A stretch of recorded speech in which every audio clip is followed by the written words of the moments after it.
Donc avant de laisser la parole à Renaud, je vais vous passer, la vidéo de projet.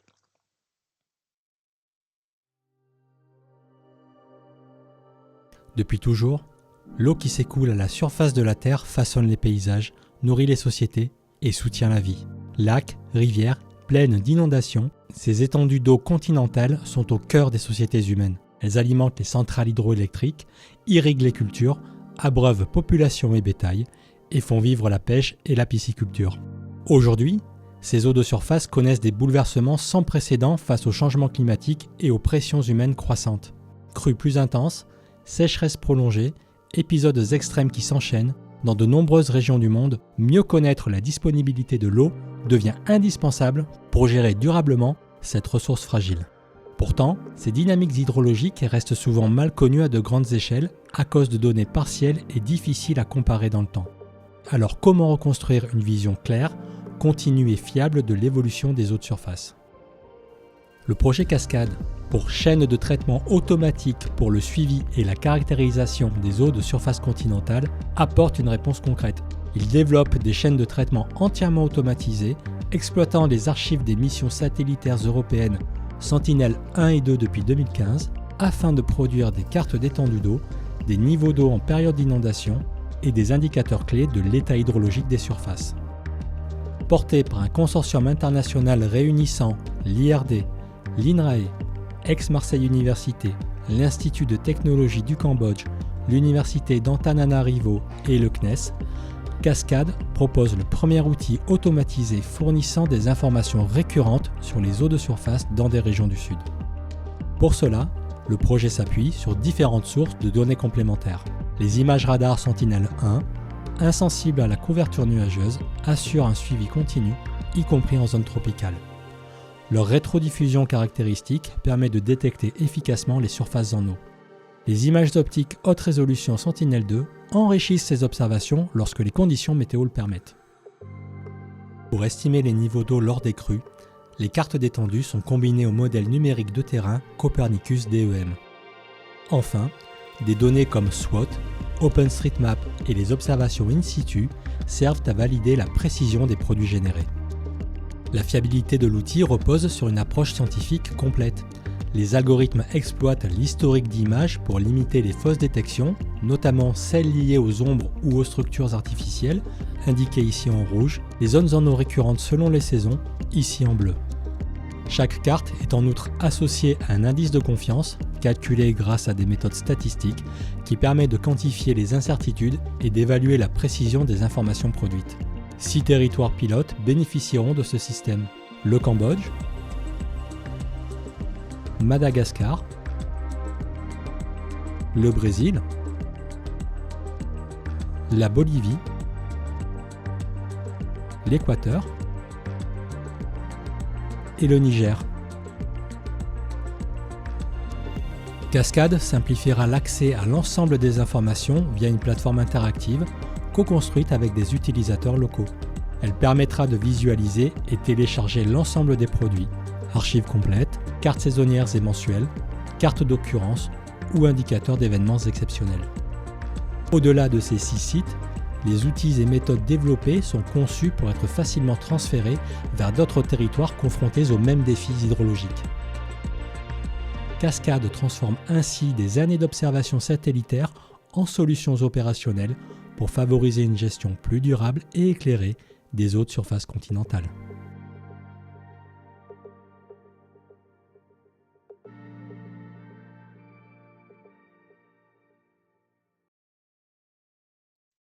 Et je laisse maintenant la parole à Renaud pour vous présenter le projet Cascade.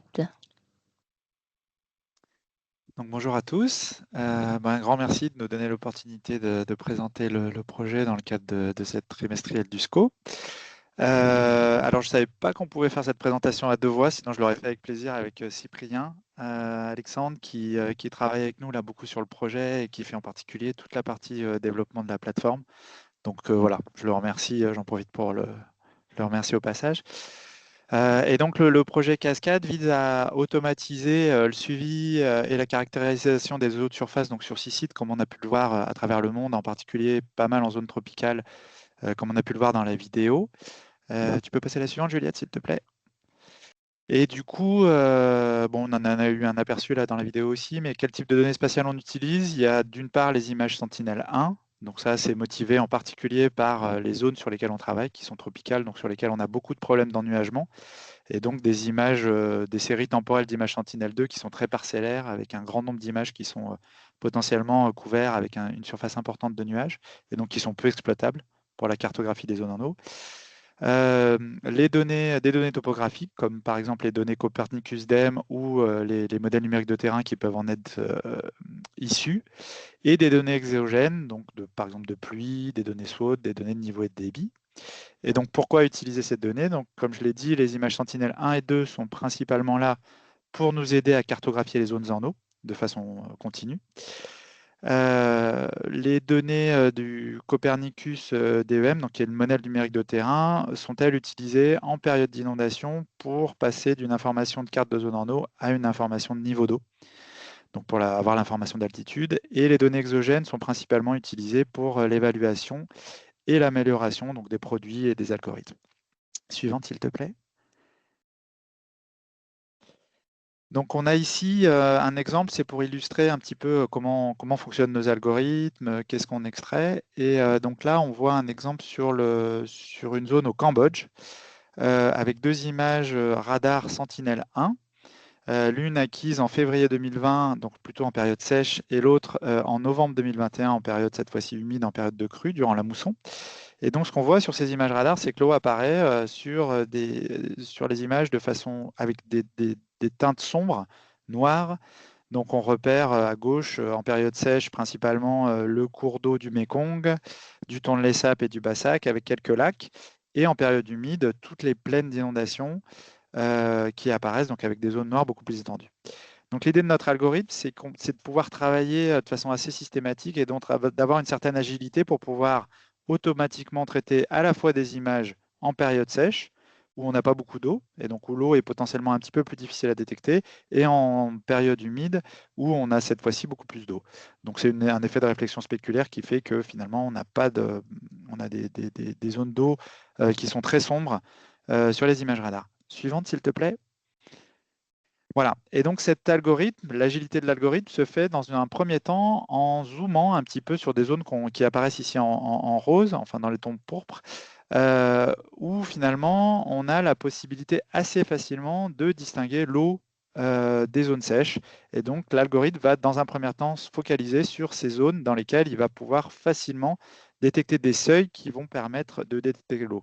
Donc bien sûr, comme on peut le voir, à gauche, on a seulement des petites zones de l'image en période sèche qui sont repérées, alors qu'à droite, on a une partie beaucoup plus importante de l'image qui est repérée comme étant appropriée pour détecter l'eau. Et donc, on va, dans ces zones-là, déterminer de façon complètement automatisée des seuils. Donc l'algorithme fonctionne sur un seuillage, un grossissement de région, puis une détection de changement, c'est-à-dire une comparaison entre deux images successives pour voir ce qui a changé, c'est-à-dire que l'eau, si de l'eau apparaît, on doit avoir une chute importante de la rétrodiffusion radar. Et donc ça, on va l'utiliser aussi pour détecter et éviter certaines surdétections. Donc on va utiliser ces petites zones pour paramétrer l'algorithme. Et ensuite, on va appliquer tout ça à l'entièreté de l'image pour détecter l'eau. Suivante, s'il te plaît. Et donc là, on voit ici l'illustration des cartes de zone en eau. Donc c'est la partie bleue sur ces images qu'on peut générer de façon automatisée à partir de nos algorithmes. Donc là, je montre les exemples avec des images radar, mais il en va de même un petit peu avec des techniques très similaires sur les images optiques où on utilise des indices de présence d'eau comme le MNDWI par exemple. Et donc en période de haute eau, donc c'est l'image de droite, on va pouvoir, donc suivante s'il te plaît Juliette, superposer notre carte de zone en eau avec le modèle numérique de terrain Copernicus pour extraire finalement par recherche de cohérence entre les altitudes du terrain et les limites de la carte de zone en eau, estimer dans un premier temps des niveaux d'eau. Donc suivante, s'il te plaît. Et qu'on va pouvoir, par différenciation avec l'altitude du terrain, transformer en carte de hauteur d'eau. Donc on voit ici un petit peu l'évolution des hauteurs d'eau sur cette date-là à partir de l'image Sentinel-1 et son croisement avec la donnée Copernicus-DEM. Donc avec bien sûr au milieu des plaines d'inondation et dans la rivière, des hauteurs d'eau qui sont beaucoup plus importantes que quand on s'éloigne un petit peu de la rivière. Suivante, s'il te plaît.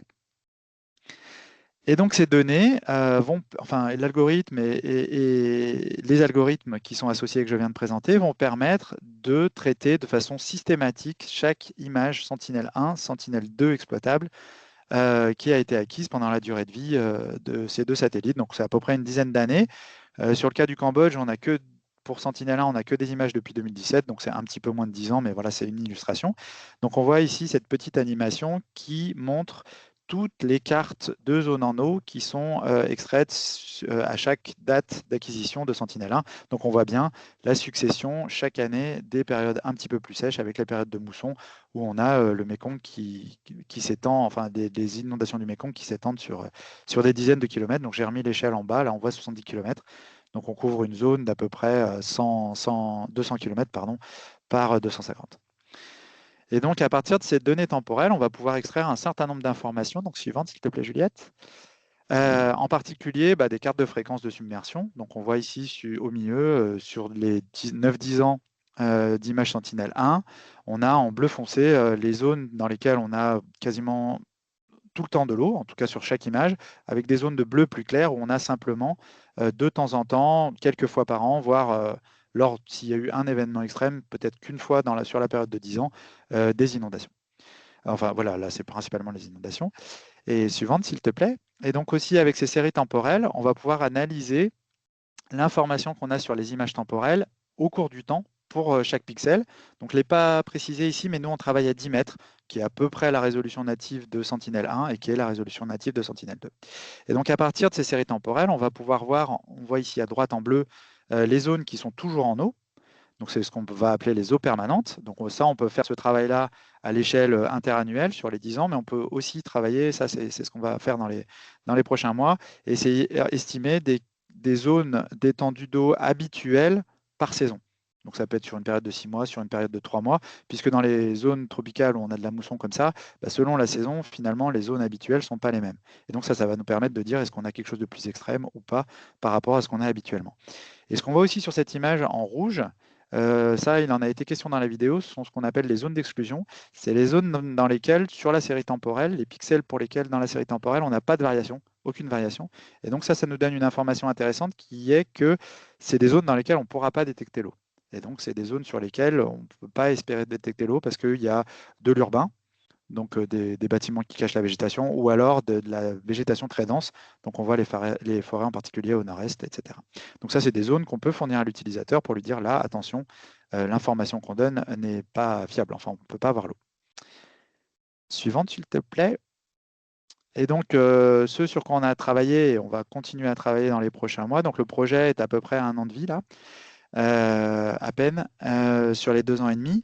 Et donc, c'est la mise en place d'une part d'une architecture de bout en bout pour traiter les images, mais aussi pour les visualiser sur une plateforme. Donc, si tu peux lancer la vidéo, Juliette, s'il te plaît. Merci. Donc là, on a fait une petite animation pour montrer la première version. Donc, il n'y a pas encore tous les logos des partenaires, etc. etc. C'est vraiment pour faire une première démonstration. Pour l'instant, elle est hors ligne. Et donc, c'est ce qu'on prévoit pour la plateforme, donc avec 2 onglets, un plutôt pour la visualisation et un plutôt pour l'extraction. Donc, l'extraction permettant de télécharger les données pour l'utilisateur, la visualisation simplement de les voir donc, en interaction avec la plateforme web. Et donc là-dessus, on va pouvoir sélectionner par tuile, puisqu'on va travailler à chaque fois sur les tuiles Sentinel-2 qu'on voit apparaître ici sur l'écran. Donc on va aussi découper les images Sentinel-1 finalement sur ces tuiles pour pouvoir travailler en bonne cohérence avec ces deux types de capteurs.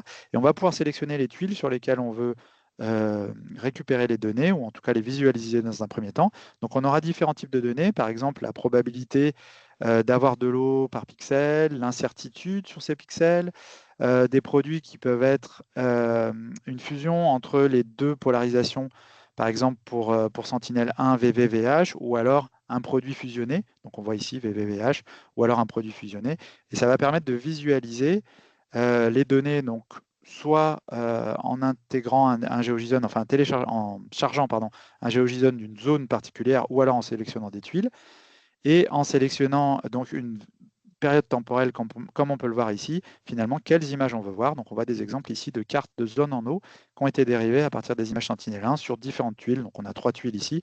Donc, c'est la zone qui est un petit peu en amont de ce que j'ai montré précédemment. Donc là, à l'amont de Phnom Penh au Cambodge, autour du Tonlé Sap. Donc on voit ici, après on peut zoomer sur les produits de résolution à 10 mètres. Donc on voit en particulier le lac à gauche, les grandes plaines d'inondation au sud et au nord, plutôt des champs, de la riziculture irriguée. Voilà un petit peu la plateforme telle qu'elle est faite, qu'elle est prévue pour l'instant. Donc, on a un certain nombre d'ateliers qui sont prévus avec des utilisateurs finaux pour essayer de déterminer avec eux quelles sont les informations qui les intéressent le plus. Est-ce qu'on met toutes les cartes qu'on peut déduire? Est-ce qu'on n'en met que certaines? Et donc, on voit à droite un petit peu l'architecture de la chaîne de bout en bout avec trois machines, l'une pour vraiment le traitement, l'autre pour le stockage et la dernière qui fait la visualisation, l'interaction pour le téléchargement par les utilisateurs. Suivante, s'il te plaît. Et donc, où on en est? Voilà, on en est plus ou moins entre le développement de la solution et une première phase d'intégration et de test de la solution. Donc, dans les dernières réalisations qu'on a pu faire, on a beaucoup travaillé sur l'amélioration de la robustesse des algorithmes de détection des zones en eau.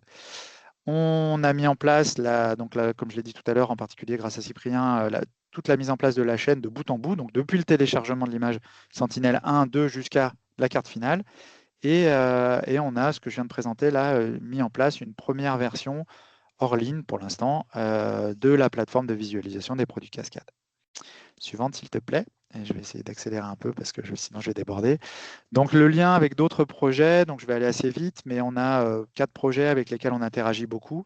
Un premier projet SCO qui est en cours, qui est Earthwise, où là on veut voir un peu l'intérêt des cartes qu'on peut fournir. Donc, c'est sur un autre site en Afrique, des cartes de zone en eau qu'on peut fournir. Dans ce projet SCO, il y a une évaluation de cette information-là et de son impact sur les mouvements de faune sauvage. Le projet ANR Swift, donc, qui travaille sur le Cambodge, plus sur la prévision des inondations, où là, on travaille sur l'assimilation des cartes de données d'étendue d'eau qu'on a dans des modèles hydrodynamiques. Le projet Africam, donc, qui est porté au Cambodge, plus sur les liens eau-santé. Et le dernier projet, qui est un projet SCO aussi, c'est pas noté là, mais Simopolé, qui lui est un peu plus ancien, où on a une architecture de plateforme assez commune et qui travaillait sur les risques, les risques cycloniques à Madagascar. Donc on partage aussi le site. Voilà, suivante. Donc j'en ai fini. Je suis disponible pour répondre à toutes vos questions et merci de votre attention. Merci beaucoup Renaud. Donc n'hésitez pas à poser vos questions dans le chat ou en déverrouillant votre micro. Ma question, je voulais savoir si si c'était prévu, si les calculs en fait sont pour l'instant faits ici, enfin, je suppose, au laboratoire. Parce qu'on a un autre projet qui s'appelle Bande SOS, où finalement, une fois que la chose était opérationnelle, a été transmise directement au service des crues du Bangladesh. Je voulais savoir si dans le cas du Cambodge, c'est la même chose qui est prévue ou pas. Alors, la première chose, on ne s'est pas forcément positionné sur vraiment la question des crues. C'était plus pour un suivi de l'eau en continu, donc à la fois vraiment sur la partie, on va dire plutôt ressources. Et on est en contact au Cambodge avec le MRC, la Mekong River Commission, avec lesquels on discute. Ce n'est pas des choses qui ont été encore envisagées, donc ils sont très intéressés par les produits, bien sûr, et on les implique là dans les ateliers. Mais c'est des choses qui seront mises à disposition. Le transfert, c'est des choses qu'on pourra tout à fait discuter avec eux s'ils sont intéressés. Mais pour l'instant, il n'y a pas eu de discussion dans ce sens-là. D'accord. Il y a eu une réunion avec le Mekong River Commission, je ne sais pas si tu y étais. Oui, peut-être. Je n'avais plus en tête. Ok, oui. parfait. On a pu présenter effectivement Okay, ces travaux-là. Merci.